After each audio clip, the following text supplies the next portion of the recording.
तो भाई लोग कैसे हैं आप सब। क्या आपको टाइम ट्रेवल पर बेस्ड मूवीज या वेब सीरीज देखना पसंद है? अगर हाँ तो आज मैं आप लोगों को 2023 में आई 5 ऐसी हिंदी में डब्ड कोरियन ड्रामास के बारे में बताने वाला हूँ जिसमें आपको टाइम ट्रेवल देखने को मिलने वाला है और साथ ही इसमें कॉमेडी, रोमांस, फैंटेसी ये सब तो बोनस है। तो अगर आप इस जॉनरा की सीरीज देखना पसंद करते हैं तो इस वीडियो को पूरा जरूर देखिएगा और वीडियो पसंद आए तो इसे एक लाइक जरूर कर दीजिएगा और अपने दोस्तों के साथ भी जरूर शेयर कीजिएगा। तो फिर चलिए बिना किसी देरी के सीधे शुरू करते हैं। अगर आपको कॉमेडी ड्रामा जिसमें फैंटेसी और टाइम ट्रेवल वाले एलिमेंट्स भी देखने को मिलते हो या फिर आपको ऐसी सीरीज देखना पसंद हो तो एक बिल्कुल नई कोरियन ड्रामा MX प्लेयर पर हिंदी में डब करके रिलीज कर दी गई है, जिसे आपको पूरा देखने के लिए 1 घंटे 10 मिनट के राउंड के टोटल 16 एपिसोड्स देखने होंगे। तो अगर आपको सीधे सीरीज के प्लॉट के बारे में बताऊं जो बेसिकली कहानी फॉलो करती है चा जो यूक की, जो एक बैंक में काम करता है और उसकी वाइफ है सियो वू जिन और दोनों 5 साल से शादीशुदा है, पर उनकी मैरिड लाइफ बिल्कुल सही नहीं चल रही और इन्हीं सारी चीजों के बीच एक दिन जो यूक की लाइफ में एक ऐसा इंसिडेंट होता है, वो एक ऐसा डिसीजन लेता है जिससे उसकी लाइफ और उसके आसपास के लोगों की लाइफ पूरी तरह से बदल जाने वाली है। अब आखिर ऐसा क्या होता है उसकी लाइफ में, ये सब तो आपको इस सीरीज को देखकर पता करना होगा। पर जैसा कि मैंने पहले ही बताया, ये सीरीज कॉमेडी, ड्रामा, फैंटेसी और टाइम ट्रेवल के अराउंड होने वाली है, तो आप समझ सकते हैं कि ये सीरीज किस डायरेक्शन में जाएगी। बाकी आप इस सीरीज को देखना चाहते हैं तो आप इसे MX प्लेयर पर हिंदी में देख सकते हैं।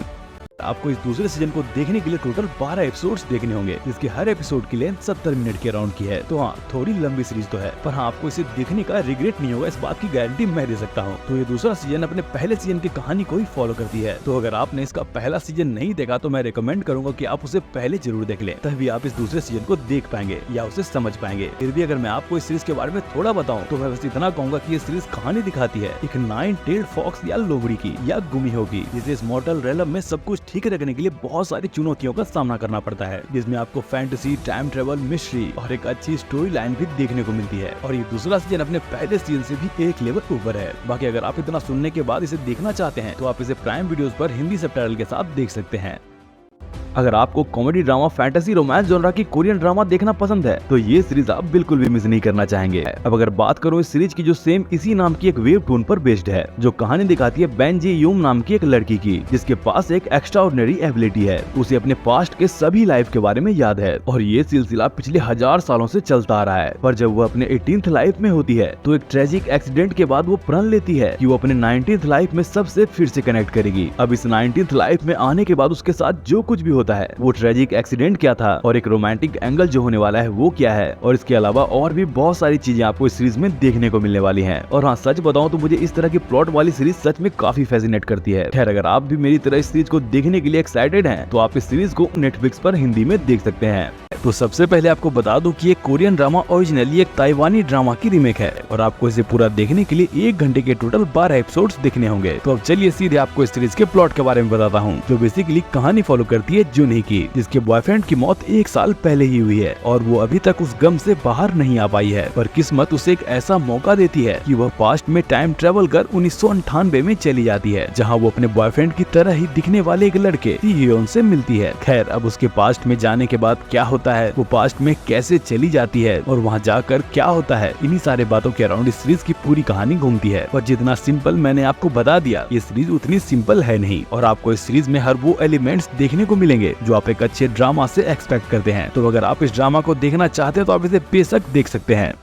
तो सबसे पहले अगर आपको ये बता दूं कि अगर आप एक लव, फैंटेसी और कॉलेज रोमांस का कॉम्बिनेशन देखना पसंद करते हैं तो ये वेब सीरीज केवल आपके लिए है। और अगर आप इसे देखने की सोच रहे हैं तो आपको इसे पूरा देखने के लिए 45 मिनट के अराउंड के टोटल 33 एपिसोड्स देखने होंगे। अब अगर बात करूं इस सीरीज के प्लॉट की, जो बेसिकली कहानी फॉलो करती है क्वीन वे के कैरेक्टर को, जो एक पैरालीगल है, यानी कि लॉयर बनने की प्रोसेस में है, या आप उसे एक इंटर्न भी कह सकते हैं। खैर, वो अपने बॉस लू जुआन के लिए काम करती है और उसका एक बॉयफ्रेंड भी है, और ये तीनों यानी कि क्वीन वे, उसका बॉस और उसका बॉयफ्रेंड तीनों एक ही यूनिवर्सिटी से पास आउट है। पर क्वीन वे को इस बात का गम है कि वो इन तीनों में सबसे बेटर होने के बावजूद भी सबसे पीछे रह गई है, और प्रेजेंट में इस कारण से कि वो सबसे पीछे रह गई है, वो सबों को कोसती रहती है और सोचती रहती है कि काश उसे फिर से एक ऐसा मौका मिल जाए तो वो सबसे आगे होगी। और किस्मत से उसे एक ऐसा मौका मिल भी जाता है और वो अपने पास्ट में पहुंच जाती है। अब उसके पास्ट में जाने के बाद क्या होता है, बेसिकली यही सीरीज की कहानी है, जिसमें आपको एक इंटरेस्टिंग स्टोरी, लव ट्रायंगल, कुछ अच्छे ट्विस्ट और टर्न्स और अच्छे परफॉर्मेंसेस देखने को मिलते हैं। ओवरऑल ये एक डिसेंट सी सीरीज है जिसे आप एंजॉय करते हैं, जिसे आप MX प्लेयर पर हिंदी में देख सकते हैं।